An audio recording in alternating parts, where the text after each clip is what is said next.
दोस्तों, जैसे कि आप सभी को पता है कि बीएसएनएल का बाप है गवर्नमेंट खुद, लेकिन नुकसान करने में बीएसएनएल का बाप है एमटीएनएल, महानगर टेलीकॉम निगम लिमिटेड। दोस्तों, बीएसएनएल हर महीने जितना नुकसान करता है ना, उससे 100 गुना ज़्यादा नुकसान करता है ये एमटीएनएल कंपनी। और सर्विस के मामले में ये सिर्फ 2 सर्कल के अंदर काम करता है, मुंबई और दिल्ली।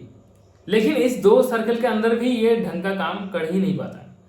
और बीएसएनएल का जो एम्प्लॉयज़ है ना, वो तो मान के चलिए लगभग ठीक है, राजा है वो लोग, जो जैसे कि राजा को काम करना नहीं पड़ता है। राजा जो है पैरों के ऊपर पैर उठा के सब तो एमटीएनएल कंपनी के जो एम्प्लॉयज़ है वो उससे भी कई गुना ज़्यादा है। तो यहाँ पर एमटीएनएल ने क्या किया है कि 8,585 करोड़ का कर्ज चुकाने में एकदम नाकामयाब साबित हो चुका है। टोटल 7,700 का प्रिंसिपल है, यानी कि 7,700 करोड़ एमटीएनएल ने कर्ज लिया था, जिसमें से इंटरेस्ट बनता है 790 करोड़।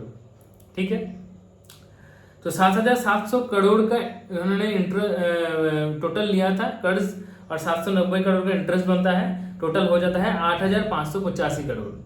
ये चुकाने में एकदम नाकामयाब हो चुका है। टोटल 7 सरकारी बैंक से ही एमटीएनएल ने ये पैसा उठाया था, और 7 जो बैंक है ये पूरा का पूरा सरकारी बैंक है, जैसे कि Punjab national bank, UCO bank, union bank, Punjab and Sind bank, SBI यानी कि state bank of India, bank of India और इंडिया ओवरसीज बैंक। ये जो 7 बैंक्स है, इस 7 बैंक से एमटीएनएल ने पैसा उठाया था, और ये पैसा चुकाने में एमटीएनएल नाकामयाब साबित हो चुका है। अभी पंजाब नेशनल बैंक से टोटल 485 करोड़ रुपीस उठाया था, यूको बैंक से 273 करोड़ रुपीस लोन लिया था, यूनियन बैंक की बात करूँ तो 3,733 करोड़ लोन उठाया था, पंजाब एंड सिंध बैंक की बात करूँ तो 148 करोड़ लोन उठाया था, स्टेट बैंक ऑफ इंडिया की बात करूँ 363 करोड़ यहाँ पर कर्ज उठाया था, बैंक ऑफ इंडिया की बात करूँ तो 1,021 करोड़ कर्ज उठाया था, इंडिया ओवरसीज बैंक की बात करूँ तो 2,434 करोड़ कर्ज उठाया था। टोटल हो जाता है 8,585 करोड़। तो ये कर्ज चुकाने में एमटीएनएल पूरा नाकामयाब हो चुका है, और एमटीएनएल ने दोनों हाथ खड़ा कर दिया कि हम तो चुका नहीं पाएंगे। अभी इतना ज़्यादा जो करोड़ों रुपीस का पैसा है, ये कौन चुकाएगा? सरकार को चुकाना पड़ेगा। अभी सरकार जो है एमटीएनएल को एक लिस्टेड कंपनी करके रखा है ना। एमटीएनएल तो एक लिस्टेड कंपनी है और गवर्नमेंट कंपनी है, तो एमटीएनएल का बाप भी एक तरफ से कौन है? गवर्नमेंट है।